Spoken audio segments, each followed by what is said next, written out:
Oh, happy day. Sony just announced that The Last of Us 2 is finally coming. I was wondering if it was going to happen at all. I'm one of those fans that was like, the game is too good not to get a sequel. I always kept looking at blogs, posts, Twitter, everything like that to wait for the latest information of what are the greater chances of it happening. And we finally got an answer today. They released a reveal trailer of The Last of Us, and I like what it says at the very end of how they reveal it to be The Last of Us Part 2. It just starts off with The Last of Us, and then it's like that for a while, and then bring Part 2, and I can imagine when it was being revealed, if anybody who was seeing that for the first time was like,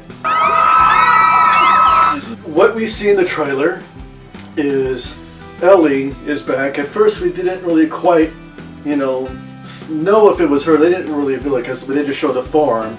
It had like a large tattoo on there, and I'm thinking, can't be Ellie because I don't know because she didn't have one at the time, at least as far as I know. We know she had like a bite, on her arm for those who have played the original game. And then we saw, more of the face, and I noticed the scar over the eyebrow. I'm thinking, okay, yep, this is Ellie. And she hears her sing. You don't really still see a whole lot of her, until the very end. You see little bits of here, bits of here, bits of here, just bits. And then eventually you see a shadowy figure coming to the door, and at first I didn't know who it was. So she's got to get up and fight again when she's done doing her gig with the guitar. But anyway, I knew that they had to have Joel part of the reveal trailer too, and I had a feeling that this shadowy figure was Joel, even though they didn't really show his face or reveal even throughout the entire trailer.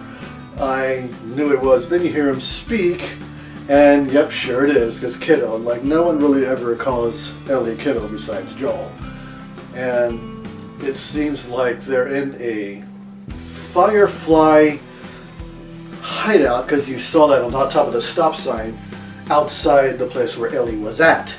And perhaps they're now trying to kill them all over. It's one of those moments where I thought the Fireflies were originally good people, and for those who haven't played the first game yet, I highly recommend you do so.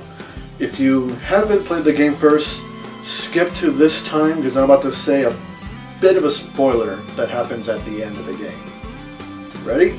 Okay. Now, the Fireflies seemed to be an enemy group early on in the game, but then you find out that you're working with them and you trust them throughout the entirety of the first game, because they're the ones who seem like they're actually trying to help mankind, and they kind of are. They just reveal it at the end of the first game that they're just willing to go to extreme measures, lots of human sacrifices, and yes, they know that it's, in terms of ethics, it's not a good, ethical to have so much human sacrifice in an attempt to find a cure. But it's one of those the ends justifies the means type of ideologies with these Firefly people. Alright, now that the spoiler is past, I can say that Ellie wants to finish with the Fireflies what happened at the end of the game, and that's why she said at the end she wants to kill them all. That's as much details as we currently have. If we, again, played the first game and you remember what last happened, I just want to know if Ellie's ever going to find out the truth. And I won't really say exactly what it is. I'll leave that completely, spoiler free, so that those who haven't played the first game can play it. And I have been waiting for this. It's been, 3 years since The Last of Us first came out on the PS3. Then the next year it came out on the PlayStation 4 Remastered, which is the one I played. I had a friend who showed me the original on PS3, and yeah, I saw the intro, from the very beginning to when the title is revealed, and I was like, well, I have to play this game. I did have a PS3 at the time, but I just never got around to it.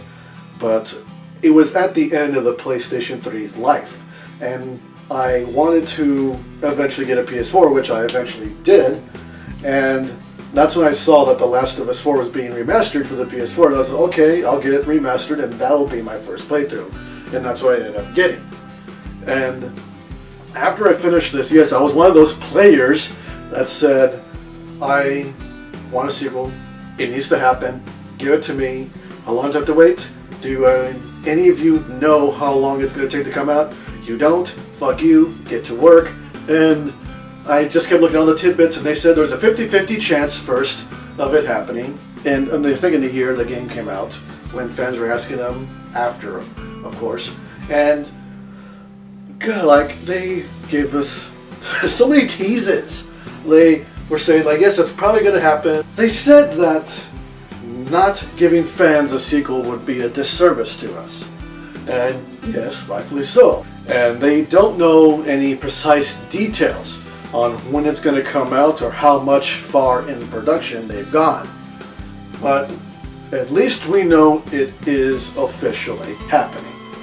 And I am excited for it. Are you guys excited for it?